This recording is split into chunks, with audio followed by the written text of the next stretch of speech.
Perkenalkan, nama saya Widya Mariati Mangaliri, NIM 1923111, kelas PAI 6C. Baiklah, pada kesempatan kali ini saya akan membuat video pembelajaran tentang pengolahan data hasil tes dengan PAP atau penilaian acuan patokan dan PAN atau penilaian acuan norma. Nah, apa sih sebenarnya yang dikatakan dengan penilaian acuan patokan ini atau PAP? Nah, PAP ini yaitu adalah pendekatan yang menitik beratkan pada apa yang telah dilakukan oleh peserta didik, ataupun dengan kata lain, kemampuan-kemampuan apa yang telah dicapai oleh peserta didik sesudah menyelesaikan satu bagian kecil dari suatu keseluruhan program. Jadi penilaian acuan patokan ini meneliti apa yang dapat dikerjakan oleh peserta didik, bukan untuk membandingkan peserta didik dengan teman sekelasnya, melainkan yaitu dengan suatu kriteria atau suatu patokan yang spesifik.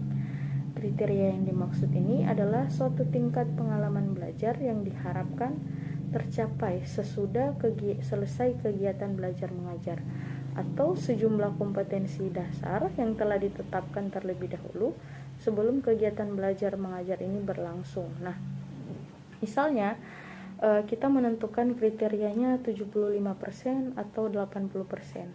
Nah, jadi bagi peserta didik yang tidak mencapai kriteria, misalnya tidak mencapai 75% atau 80%, nah, maka siswa ini atau peserta didik ini dinyatakan tidak lulus atau tidak berhasil dan harus mendapatkan remedial karena tidak mencukupi kriteria. Nah, tujuan dari penilaian acuan patokan ini adalah mengukur secara pasti tujuan atau kompetensi yang ditetapkan sebagai kriteria keberhasilannya. Nah, penilaian acuan patokan ini juga sangat bermanfaat dalam upaya untuk meningkatkan kualitas hasil belajar peserta didik. Nah, untuk menentukan batas lulus dengan pendekatan ini, setiap skor peserta didik dibandingkan dengan skor ideal yang mungkin dicapai oleh peserta didik. Misalnya, dalam suatu tes itu ditetapkan skor idealnya adalah 100. Nah, maka peserta didik yang memperoleh skor 85 sama dengan memperoleh nilai 8,5 kalau kita menghitung dalam skala 0 sampai 10. Nah, begitu dengan seterusnya. Kemudian langkah-langkah yang akan kita terapkan, kita bisa menggunakan langkah-langkah yang pertama itu mencari skor ideal, yaitu skor ideal ini yaitu skor yang mungkin dicapai oleh peserta didik jika semua soal ini dapat dijawab dengan betul. Kemudian yang kedua itu mencari rata-rata. Nah, mencari rata-rata berarti rumusnya X ideal sama dengan 1/2 dikali dengan skor ideal. Nah, kemudian mencari simpang baku. Nah, mencari simpang baku rumusnya itu S ideal 1/3 dikali dengan X ideal. Yang keempat itu menyusun pedoman konversi sesuai dengan kebutuhan. Jadi misalnya kita menentukan skor idealnya itu adalah 60. Nah, jadi untuk menentukan rata-rata dalam satu kelas itu misalnya 60 skor idealnya, jadi 1/2 dikali dengan 60 sama dengan 30. Nah, kemudian mencari simpang baku ideal yaitu 1/3 dikali dengan 30 sama dengan 10. Jadi kalau tadi itu kita sudah menentukan skor idealnya itu adalah 60, kemudian skor rata-ratanya itu adalah 30, dan kemudian simpang bakunya itu adalah 10. Nah, kalau kita menghitung dalam skala 5, jadi X plus 1,5 dikali dengan simpang baku sama dengan tadi nilai rata-ratanya itu adalah 30. 30 plus 1,5 dikali dengan simpang bakunya itu yang tadi 10, maka mendapatkan hasil 45. Jadi jika peserta didik ini mencapai nilai 45, maka nilainya itu kalau dihitung dalam skala 5 dia mendapatkan nilai A. Kemudian X plus 0,5 dikali dengan simpang baku. Tadi X itu nilai rata-rata. Nilai rata-ratanya itu adalah 30, kemudian plus 0,5 dikali dengan simpang baku 10, maka mendapatkan hasil 35. Jadi kalau peserta didik ini mendapatkan nilai 35, maka dalam menghitung dalam skala 5, maka nilainya itu adalah B. Kemudian X min 0,5 kali S. Nah, nilai rata-rata tadi 30 min 0,5 dikali dengan 10, maka nilainya itu ada 25. Nah, peserta didik yang mendapat nilai 25 ini berarti nilainya C. Kemudian X min 1,5 kali S sama dengan 30, nilai rata-rata tadi min 1,5 dikali dengan 10, nilainya itu 15. Maka kalau peserta didik mendapat nilai 15, yaitu berarti dia mendapat nilai D. Dan kalau di bawah 15, maka dia mendapatkan nilai E. Nah, itu kalau misalkan kita menghitung dengan skala 5. Kalau misalnya kita menghitung dengan skala 10, X plus 2,25 dikali dengan S. Jadi X-nya tadi itu atau nilai rata-ratanya tadi adalah 30 di 30 plus 2,5 dikali dengan simpang baku 10 sama dengan 52,5. Jadi kalau 50 siswa itu mendapat 52,5 dihitung dengan skala 10, maka dia mendapatkan nilai 10. Kemudian X plus 1,75 kali S sama dengan 30 plus 1,75 dikali 10, maka mendapat nilai 47,5. Jadi kalau peserta didik ini mendapat nilai 47,5, maka nilainya itu kalau dihitung dalam skala 10 mendapatkan nilai 9. Kemudian X plus 1,25 dikali S, 30 plus 1,25 dikali dengan 10 sama dengan 42,5. Nah, jadi kalau peserta didik ini mendapat nilai 42,5, maka dihitung dalam skala 10 dia mendapatkan nilai 8. Dan begitu seterusnya. Nah, kemudian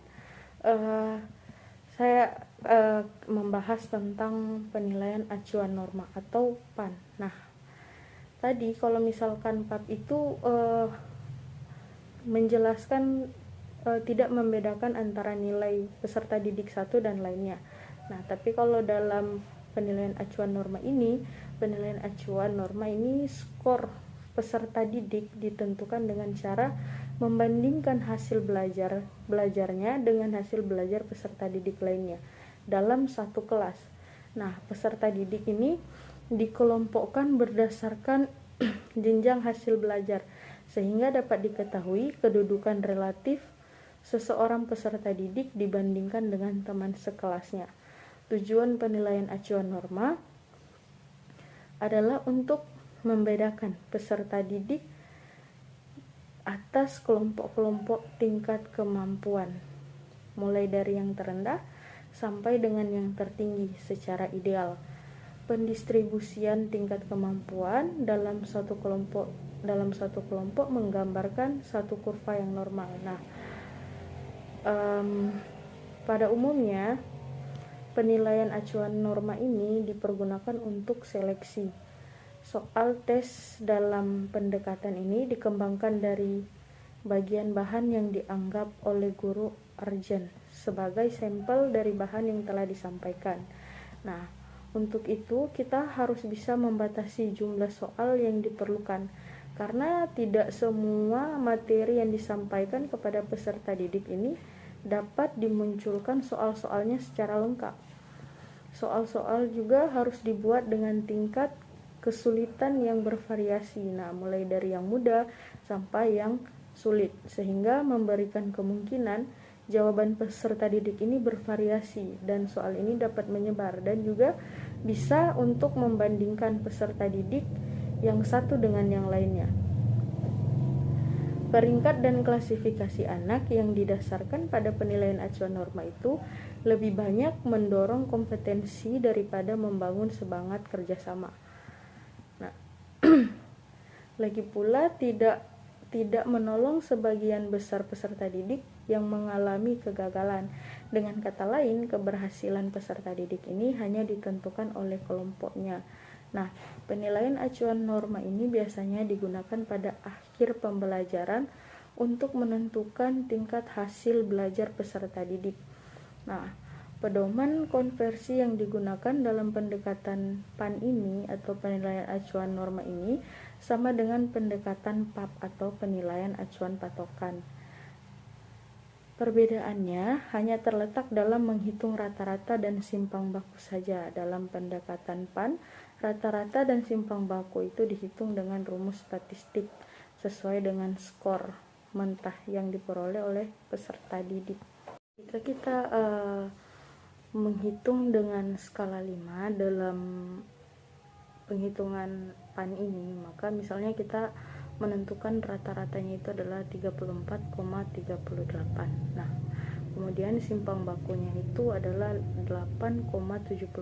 Jadi X plus 1,5 dikali dengan S sama dengan rata-ratanya tadi 34,38 plus 1,5 dikali 8,79 simpang bakunya, maka hasilnya adalah 47,57. Jadi bagi siswa yang mendapatkan nilai 47,57, kalau kita menghitung dalam skala 5, maka siswanya itu mendapatkan nilai A. Kemudian selanjutnya X plus 0,5 kali S sama dengan 34,38 plus 0,5 dikali dengan 8,79 sama dengan 38,78. Nah, bagi siswa yang memperoleh nilai ini, nah dia itu masuk ke dalam, kalau kita menghitung dalam skala 5 berarti dia mendapatkan nilai B. Kemudian X min 0,5 kali S sama dengan 34,38 min 0,5 dikali dengan 8,79 sama dengan 29,99. Nah, berarti peserta didik itu mendapatkan nilai B. Nah, dan kemudian X min 1,5 kali S sama dengan 34,38 min 1,5 kali 8,79 sama dengan 21,20. Berarti siswa ini mendapatkan nilai D. Nah, jadi kalau ada siswa yang mendapatkan nilai di bawah 21,20, maka siswa itu mendapatkan nilai E. Nah, itu kalau misalnya kita menghitung dengan skala 5. Kalau misalnya kita menghitung dengan skala 10, misalnya nilai rata-ratanya tadi 34,38, kemudian simpang bakunya itu adalah 8,79. Jadi X plus 2,25 kali S sama dengan 34,38 plus 2,25 kali 8,79 sama dengan 54,16.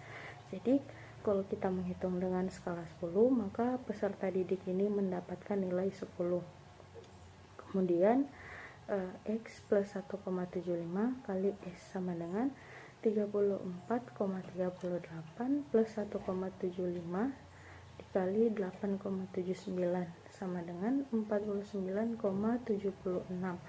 Nah, siswa yang mendapatkan nilai 49,76 kalau dihitung dengan skala 10, maka dia mendapatkan nilai 9. Kemudian plus X plus 1,25 kali S sama dengan 34,38 plus 1,25 dikali dengan 8,79 sama dengan 45,37. Nah, 45,37 ini mendapatkan nilai 8 kalau dihitung dalam skala 10. Nah, jadi kalau tadi yang harus kita ingat adalah nilai rata-ratanya itu X-nya itu adalah 34,38, kemudian simpang bakunya itu adalah 8,79. Nah, jadi kalau misalkan kita ingin menghitung dengan menggunakan skala 10, begitulah rumus-rumusnya. Nah, sekian dulu dari saya, kurang dan lebihnya saya mohon maaf karena saya juga masih belajar. Sekian, assalamualaikum warahmatullahi wabarakatuh.